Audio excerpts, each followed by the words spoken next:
Hello, this is Beth, your instructor for Writing 122.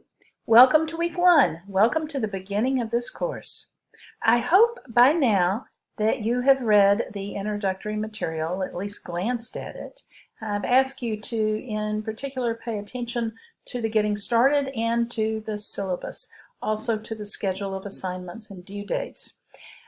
If this is your first online class, please look at my link here.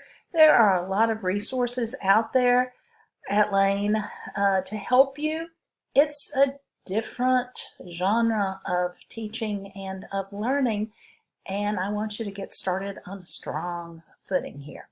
Now, in week 1, we are getting used to each other, getting used to the course, and beginning to read the book. Now,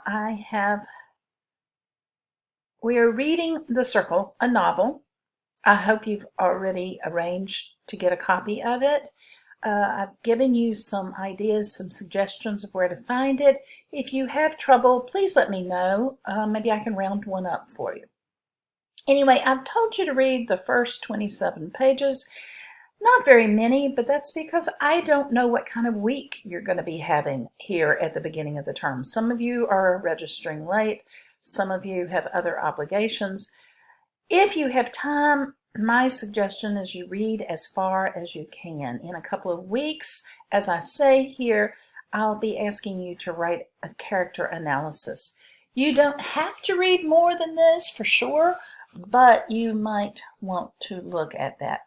I've also got some other resources for you here. I want to talk a little bit about the activities. All term long, the assignments are due only on Wednesday, Friday, and Sunday. Most weeks you'll have 3 assignments, like this week, but there will never be a deadline on another day. I'm hoping that will help keep us all organized here. On Wednesday and Friday this week, we have the class introductions forum. I'm hoping you'll get used to using the forums. Almost every week we will have some. And then you have a writing assignment that is due on Sunday. It is a personal narrative. I've given complete descriptions of how to do this in the assignments themselves. If you have any problems, if anything arises, any questions, please let me know. I'd be more than happy to help you. Bye for now.